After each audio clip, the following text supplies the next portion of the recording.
complicaciones de la diabetes. La diabetes tiene complicaciones macroangiopáticas, que son arteriosclerosis, microangiopáticas, retinopatía diabética y nefropatía diabética, y las neuropáticas, gastropatía diabética, enteropatía diabética,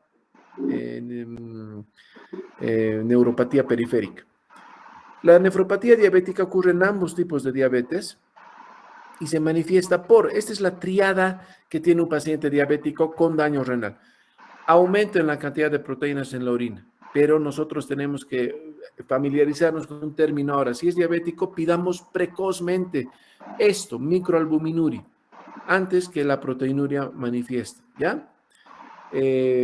Presión arterial elevada y empeoramiento progresivo de la función renal hasta llegar a la diálisis.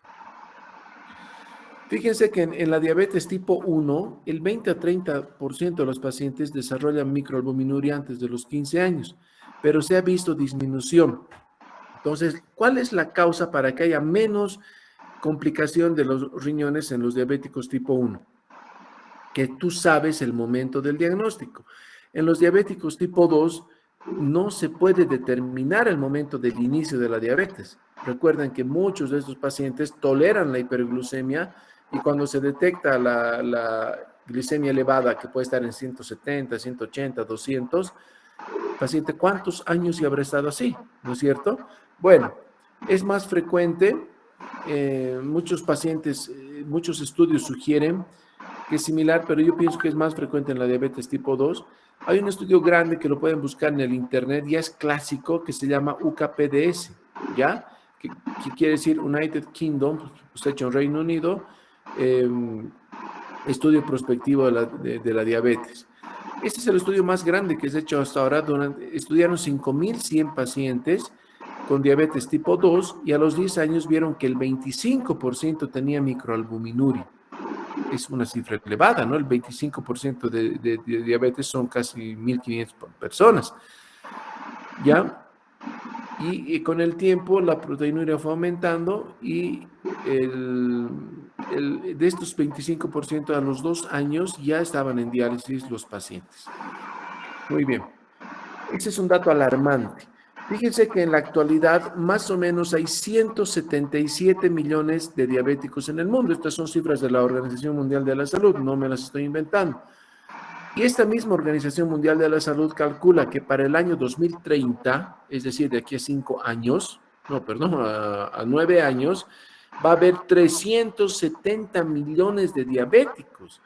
Por lo tanto, ustedes van a ver diabéticos por todo lado y no importa la especialidad que tengas, siempre te vas a cruzar con un diabético. Vas a tener, si eres cirujano, vas a tener que operar diabéticos. Si eres nefrólogo, vas a ver nefropatía diabética. Si eres oftalmólogo, vas a ver retinopatía. Si eres neurólogo, neuropatía y etcétera, etcétera, etcétera. Muy bien. La nefropatía diabética es la causa más común de inclusión de pacientes en diálisis. Y les voy a mostrar esto que es la fisiopatología. Condición principal del desarrollo de la nefropatía diabética es la hiperglucemia. Por eso se recomienda a los pacientes con vehemencia controlen su diabetes. Si no controlan y mantienen cifras permanentes, y eso es importante para sus familiares o vecinos o pacientes diabéticos, si la glicemia está por encima de 130, va a haber consecuencias, ¿ya? Entonces, la hiperglucemia es lo primero. Bueno, ¿por qué? Porque la hiperglucemia per se, por sí misma, quiere decir, ya es glucotóxico, se llama. Es decir, hay un efecto directo lesivo sobre las estructuras glomerulares. Bueno, la hiperglucemia va a producir esto, aumento de la concentración de glucosa en las células mesangiales y por lo tanto proliferación mesangial. Empieza a proliferar el mesangio y empieza a proliferar las células mesangiales. Y en esta enfermedad, las células mesangiales crecen, aumentan de tamaño. Y eso se llama hipertrofia glomerular. Por eso, los pacientes con nefropatía diabética tienen riñones grandes. Esta es una cosa que hay que tomar en cuenta, ¿ya? Los pacientes, los riñones de los pacientes en las ecografías son de 12, 13 centímetros, 14 centímetros. Eso es una cosa a esperar. Muy bien. Entonces, hay hipertrofia de células mesangiales, engrosamiento de la membrana basal, hipertrofia glomerular, y esto aumenta la tasa de filtración. Resultado es el primer estadio de nefropatía diabética. Por este motivo es la hiperfiltración glomerular. Entonces, el filtrado glomerular aumenta a niveles muy importantes. Y ahí es cuando hay que darse cuenta, ¿ya? Para que sepan, el filtrado glomerular normal en el hombre y en la mujer, un poquito más en el hombre, un poquito menos en la mujer, va desde 90 hasta 110. Pero los pacientes diabéticos en este estadio tienen pues 140, 150 de filtrado glomerular. Oye, ¿qué pasa aquí? ¿No es cierto? Muy bien. También la inflamación a nivel del glomérulo va a liberar muchas citoquinas. Una de las principales es esta, la proteína C quinasa. Esta por sí misma ya aumenta la filtración glomerular también. Luego pasa esto que es una cosa importante, la glucosilación no enzimática. Es decir, la glucemia cuando la ingerimos a través de los alimentos, ¿qué es lo que va a hacer? Primero entra a una glucosilación enzimática. Eso se llama el proceso de glucólisis, ¿no es cierto? Esto tienen que acordarse bien. Para formar ATP. El restante va al ciclo de Krebs, al famoso ciclo de Krebs, que son 13 reacciones enzimáticas, acuérdense de eso, y obviamente para formar más ATP. O sea, la glucemia nos da energía. Pero cuando hay un exceso de glicemia, se van por otra vía, no por enzimas, y el problema es esto, la formación de productos finales de la glucosilación avanzada, que les voy a explicar ahorita, y la formación que estos productos liberan más citocinas, más inflamación. Y hay una cosa importante que es la formación de la activación de la vía de los polioles a través del sorbitol. El ser humano tiene esta vía inerte, vamos a decir, inactiva durante toda su vida, pero cuando hay un exceso de azúcar, esta se activa y el sorbitol aparece dentro de las células de los túbulos de la nefrona, de las células mesangiales. ¿Y qué pasa? Como aumenta el azúcar dentro de las células, por ósmosis el líquido entra y las células se edematizan y muchas de ellas mueren. Entonces, esta es otra cosa importante. Estos son los productos de la glucosilación avanzada. Fíjense, denme un segundito, por favor, me está llamando un paciente que está bastante delicado, ¿ya? Deme un ratito.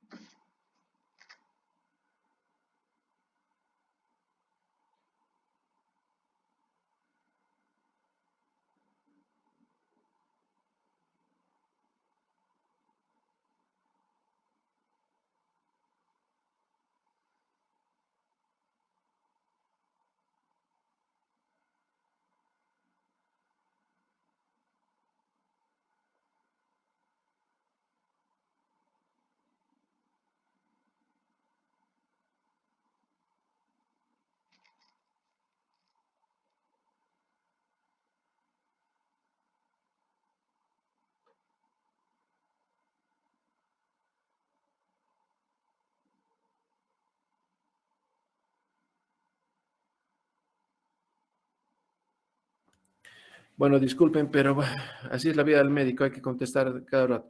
¿Están viendo? ¿Se sigue viendo? Sí, doctor. Ya, vamos a seguir. Entonces, estos productos de la glucosilación avanzada son muy importantes porque, porque van a promover la inflamación. Cuando se une la glucosa en exceso, tiene este grupo carbonilo, que se une a una proteína y va a formar esta base de Schiff. Cuando la base de Schiff se une a un producto Amadori, estos forman enlaces irrompibles, ya no se pueden deshacer. Este es el gran problema. Un ejemplo de estos productos de glucosilación avanzada o producto Amadori, así se llaman, es la hemoglobina glucosilada. Por eso nosotros pedimos este laboratorio hemoglobina glucosilada para saber cómo está el control de la diabetes de un paciente. Si se ha formado hemoglobina glucosilada, quiere decir que 3 meses antes ese paciente ha estado con hiperglucemia, ¿ya? Muy bien. Vamos a seguir con cosas. Además de todo lo que hemos dicho, habrá vasodilatación de la arteriola aferente, es decir, más flujo sanguíneo renal, más presión intraglomerular y por lo tanto hay hipertensión glomerular. O sea, ya no estamos hablando solamente de aumento de tamaño de los glomérulos, sino que hay hipertensión intraglomerular y obviamente se va a desencadenar el sistema renina-angiotensina-aldosterona y la, la angiotensina 2, que es el principal vasoconstrictor, también aumentará la presión intraglomerular. El resultado es que aumentan la hiperfiltración glomerular. Entonces, nosotros tenemos en la nefropatía diabética productos de la glucosilación avanzada, vía de los polioles, proteína C quinasa, sistema renina-angiotensina-aldosterona, inflamación y susceptibilidad genética, porque es muy posible que un paciente que tenga familiares que han llegado a diálisis también tengan un grado más de gravedad. Resultado, nefropatía diabética. ¿Ya? Muy bien. Cuando acuérdense que les he dicho que hay que detectar la microalbuminuria si queremos hacer algo por un paciente. La microalbuminuria es el resultado de la hipertrofia más la hiperfiltración glomerular. Cuando la proteinuria es detectable, es decir, ya está con 2 gramos, 3 gramos de proteínas, posiblemente ya hablemos de irreversibilidad del cuadro. Bueno, ¿qué vamos a encontrar en una anatomía patológica? Recuerden que el otro día cuando hemos hablado de biopsia renal, les he dicho que es posible que los pacientes con síndrome nefrótico diabéticos no se biopsien, ¿no es cierto? Porque ya se sabe que es por, por nefropatía diabética, pero algunas veces tenemos dudas si se biopsian. Si se biopsia, esto es lo que se encuentra en una biopsia de paciente diabético con compromiso renal: expansión mesangial, engrosamiento de la membrana, esclerosis glomerular. Este es bien, bien interesante porque es la única lesión glomerular que se va a formar o se va a presentar en forma de nódulos, nódulos. Y a esto lo han llamado la lesión de Kimmel-Steel-Wilson, descrita ya en 1936. Fíjense qué importante. Solamente recordarles una cosa: no es una enfermedad Kimmel-Steel-Wilson, sino es un hallazgo patológico propio de la nefropatía diabética.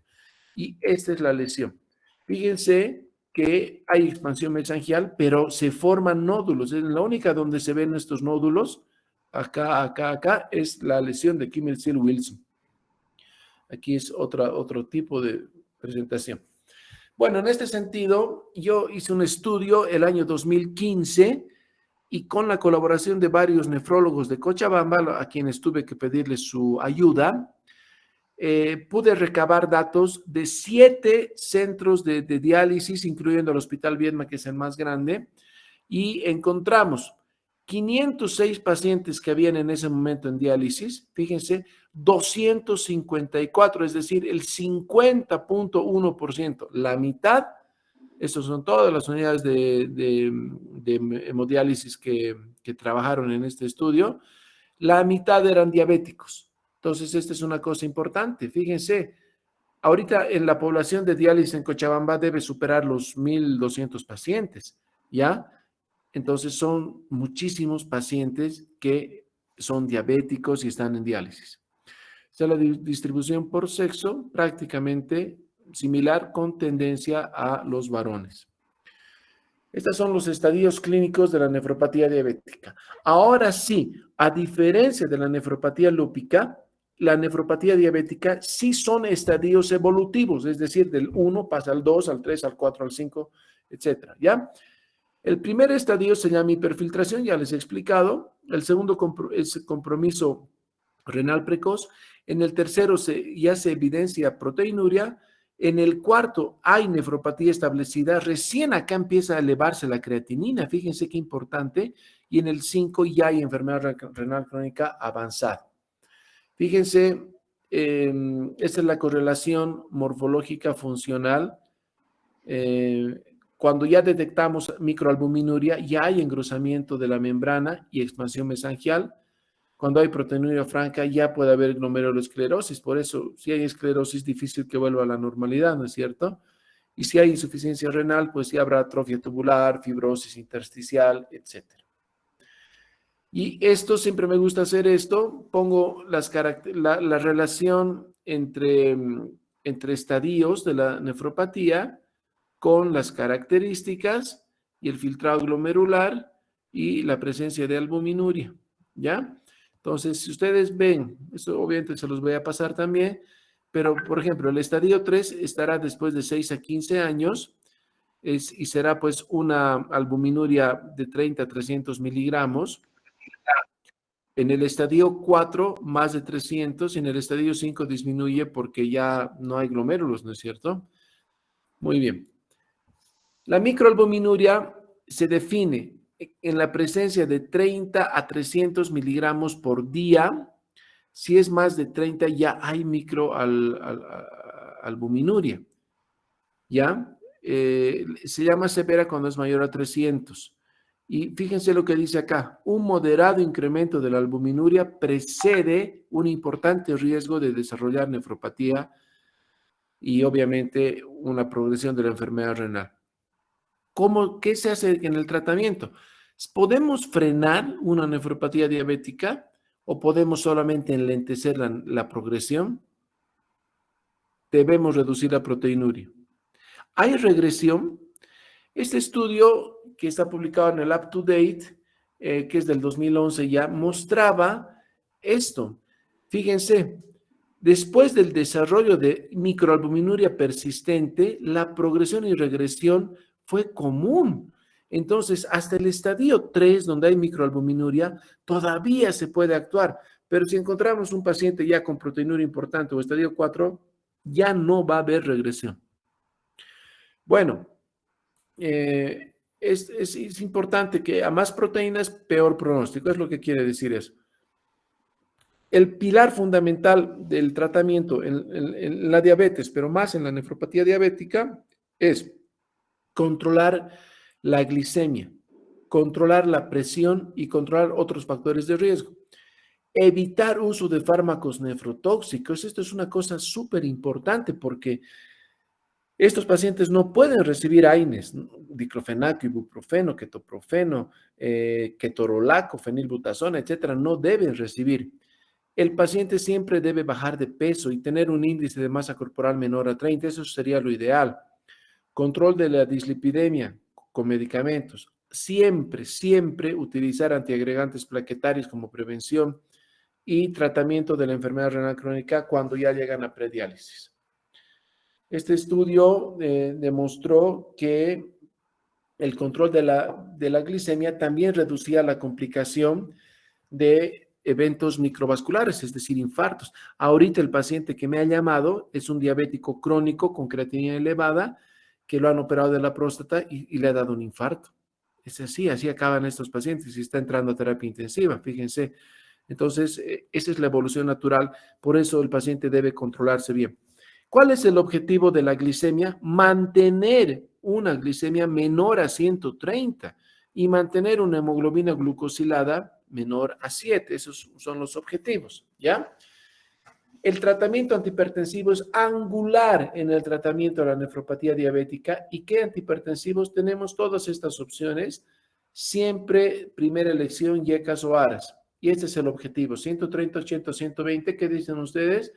Yo pienso que 130-80 es ideal. Entonces ya saben, glicemia menor a 130 y presión arterial entre 130-80. O sea, acuérdense, 130, este es el número. Estos son algunos estudios donde demostraron que, por ejemplo, ramipril, que es un YECA, o irbesartán, que es un ARA2, reducían la proteinuria. ¿Ya? Esto es muy importante. Pero si el filtrado glomerular es menor a 30, es decir, el paciente ya está con enfermedad renal crónica, se deben suspender YECAS o ARAS por el riesgo de hipercalemia y nunca dar YECAS y ARAS juntos. Esa es una cosa que se trató de hacer en algún momento, pero ya no se recomienda. Muy bien. La restricción de proteínas, este es otro estudio ya, fíjense qué clásico, este es de 1994, pero sí demostró que una dieta baja en proteínas es de entre más o menos 2 gramos por kilo peso de proteínas al paciente, evita o también retrasa la progresión. Esa es otra técnica que debemos hacer. Y estos son los objetivos del tratamiento. Fíjense, presión menor a 130/80. Reducir la proteinuria con fármacos antiproteinúricos a menos de 1 gramo, mejor si es menos de medio gramo. La hemoglobina glucosilada menor a 7. Dejar de fumar. Controlar la dislipidemia con un LDL menor a 100 y con triglicéridos menor a 150. Siempre dar antiagregación plaquetaria. Siempre recomendar al paciente ejercicios por lo menos de 1 hora al día, 5 días a la semana, y reducción de peso si hay obesidad. Muy bien, hemos acabado. A mí realmente estos 2 temas de hoy me apasionan porque es muy alta la población y te encuentras, ¿no? con varios pacientes. ¿Alguna pregunta? ¿Algún comentario? ¿Alguna duda? Una pregunta, doctor. En el caso de que no tengamos ya más opciones en el tratamiento y el paciente esté con mal pronóstico, ¿el trasplante renal en el caso de diabetes y de lupus es posible? ¿Y cómo es que tiene la evolución? O sea, ¿no hay complicaciones con el trasplante o depende mucho del caso, quizás con el caso de los inmunosupresores y todo? Muy buena pregunta. Lo primero es que debemos siempre, debemos incentivar al